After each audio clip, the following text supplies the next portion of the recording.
The Absa Cape Epic is often referred to as the Tour de France of mountain biking, and for good reason.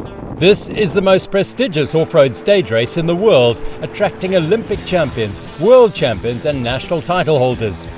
In its 20th incarnation, the Western Cape of South Africa is the host location, offering spectacular views and some of the finest mountain bike trails on the planet. This year, the 8-day stage race covers 617 kilometers with 16,500 meters of vertical climbing. Today is stage 6, and it's the only transitional day in this year's Cape Epic. The riders will head out of Saronsburg over the legendary Bainskloof Pass. Fresh, smooth sections is a welcome start to the day. It gets the legs warmed up for the rugged terrain to come. A total of 94 kilometers with 2,100 meters of climbing, including the Cheese Grater, the Sting in the Tail, before finishing in Wellington. On the men's elite start line is 2022 Cape Epic winners Orbea Leert Speed Company, Gail Gega and Lucas Baum, currently in fourth, almost 7.5 minutes off the pace. Toyota Specialized 91, Matt Beers and Howard Grotz, currently in third, just 1:52 off the leaders. World Bicycle Relief, Nino Schurter and Sebastian Finney in second, just 32 seconds from yellow. And in the leader's jersey, for the first time, is Buff Megamo with Hans Becking and Wout Alleman. The riders leave Saronsburg for the final time and head out onto the course. They are roughly a third of the way into the overall race, so it's all still to play for. Buff Megamo are loving the yellow leader's jersey, but can feel the target on their back. Just 19 kilometers into the race, and Gail Gega is behind the frontrunners. He doesn't read the rocky terrain well and pays the price for his lack of concentration. World Bicycle Relief surrendered the yellow jersey yesterday, but are still well in touch with Buff Megamo. Just 30 kilometers into the stage, Sebastian Finney suffers with drivetrain problems.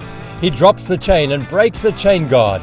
The rough downhill takes its toll on the riders and bikes. Finney and Schurter must stop twice. Buff Megamo have the opportunity to control the race and now make some time on second in the GC. Alleman and Becking have been consistently strong. They sit at the front and drive the pack. Almost 3 hours into the race, Canyon City take to the front on the Dulhof single track. It's their first big showing in this year's race. Andreas Seewald, a former marathon world champion, and Mark Stutzman, Swiss Epic 2023 winner, make a break and quickly get 10 seconds on the lead group. This is a defining moment for Canyon City. World Bicycle Relief have remained calm after the early mechanical problems.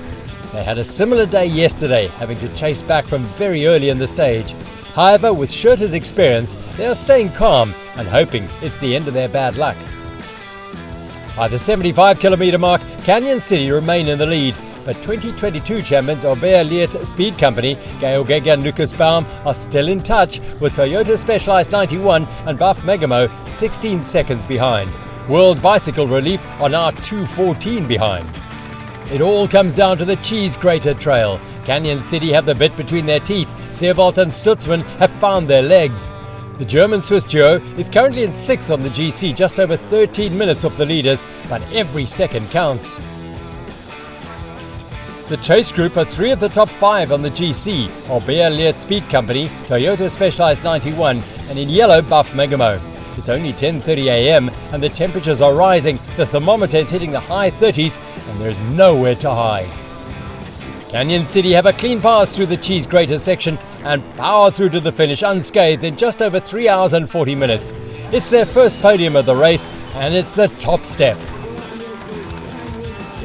Just 49 seconds later, it's a sprint finish for second. Beers takes the position and Grotz follows. He manages to cross the line before the second rider from Orbea Leert Speed Company. Toyota Specialized 91 takes second and Egger and Baum in third. Just over 4 minutes later, World Bicycle Relief crossed the line after another day plagued with mechanicals. The men's podium sees Orbea Leert Speed Company in third for the second day in a row, Toyota Specialized 91 in second, and a convincing win for Canyon City. Alleman and Becking are over the moon with another day to sport the yellow leader's jersey, having increased their lead to 1 minute and 47 seconds. In the women's Aramex Elite category, we have the top 3 teams of Toyota Specialized 91, Sofia Gomez-Villafaña and Samara Shepherd, just over 6.5 minutes off the leaders. Currently in second by 1 minute and 13 seconds is Cannondale Factory Racing, Mona Mitterwallner and Candice Lill.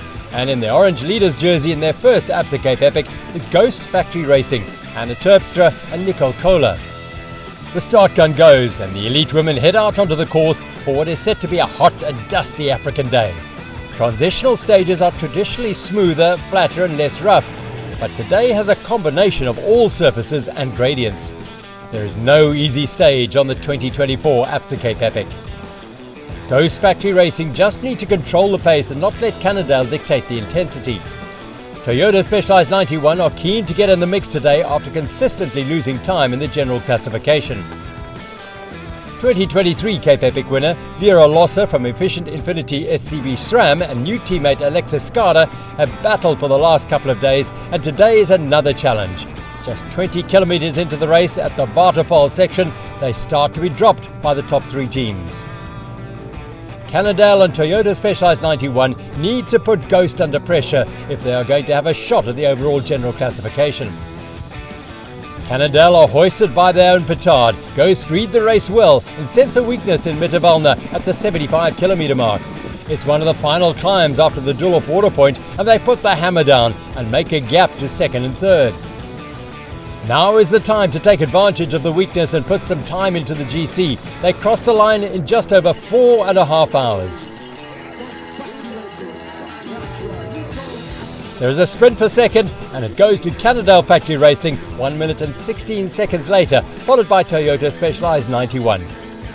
On the podium for today's Stage 3, we see Toyota Specialized 91 in third. Second goes to Cannondale Factory, and the fourth win in a row for Ghost Factory Racing. They retain the orange leaders jersey and extend their overall lead to 2.5 minutes.